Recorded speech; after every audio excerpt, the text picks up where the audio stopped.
Good afternoon students. जैसे कि आप लोगों ने बोला कि सर ये क्वेश्चन वीडियो पे आप बना दीजिए एक। मेरे पास थोड़ी सी इंस्ट्रूमेंट की शॉर्टेज है, लेकिन फिर भी मैं कोशिश कर रहा हूँ। यहाँ पे आपको फार्मूला देखिए मैंने क्लास में ही लिखवा दिया था, जो मैंने यहाँ पे लिख भी दिया हुआ है।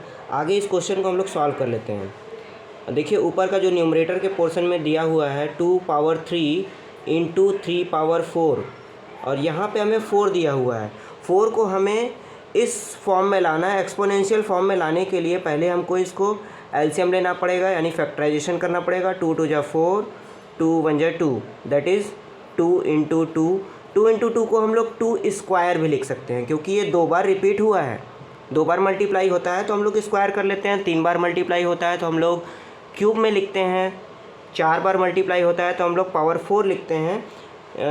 इन दिस वे 4 को हम लोग 2 पावर 2 भी लिख सकते हैं। और न्यूमरेटर की जहाँ डिनोमिनेटर की जहाँ बारी आती है तो 3 तो एज इट इज़ हम लोग लिखते ही हैं, 3 पावर 1 को 3 भी लिख सकते हैं। और 32 का हम लोग फैक्टराइजेशन करके देख लेते हैं कि इसको एक्सपोनेंशियल फॉर्म में हमें कैसे लिखना है। 2 1 जा 2, 2 6 जा 12, 2 8 जा 16, 2 4 जा 8, 2 2 जा 4, 2 1 जा 2, that is 2 into 2 into 2 into 2 into 2, 2 into 2 into 2 into 2 into 2। इसको हम लोग 2 पावर 4, 2 पावर 5 भी लिख सकते हैं एक्सपोनेंशियल फॉर्म में। तो यहाँ पे लिख लेते हैं 2 पावर 5। आपको मैंने बता दिया है, पहले ही फार्मूला लिखवा दिया गया है कि a power m into a power n is equal to a power m plus n। जब बेस सेम हो, यानी यहाँ पे भी 2 है, यहाँ पे भी 2 है, बेस सेम है, और पावर आपके जो भी दिए हुए हैं वो पावर ऐड हो जाते हैं। 2 पावर 3 प्लस 2 इंटू 3 पावर 4 को एज इट इज़ लिख देना है। 3 पावर 1 डिनोमिनेटर में आते हैं, 3 पावर 1 इंटू 2 पावर 5 लिख दिया। उसके बाद 2 पावर 3 प्लस 2 को हम लोग 2 पावर 5 लिख सकते हैं, इंटू 3 पावर 4 अपॉन में 3 पावर 1 इंटू 2 पावर 5।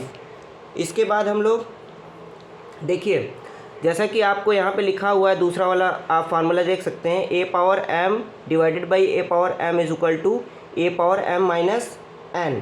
यहाँ पे आप देख सकते हैं कि न्यूमरेटर में 2 पावर 5 लिखा हुआ है, डिनोमिनेटर में भी 2 पावर 5 लिखा हुआ है।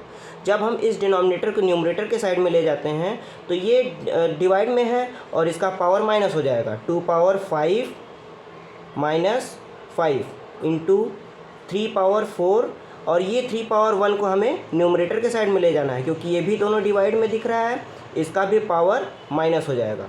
तो 2 power 5 minus 5 is equal to 0, और इंटू में 3 पावर 3।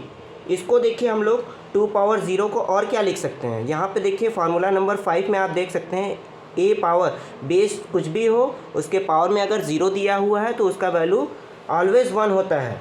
तो 2 पावर 0 को हम लोग 1 लिख सकते हैं, इंटू में 3 पावर 3 को एज इट इज़ लिख देना है। तो इसका आंसर हो गया 3 पावर 3। इसी बेसिस पे आपको अदर क्वेश्चंस भी सॉल्व कर लेने हैं, सॉल्व करिए, उसके बाद कोई प्रॉब्लम आती है तो मुझे इन्फॉर्म करिए।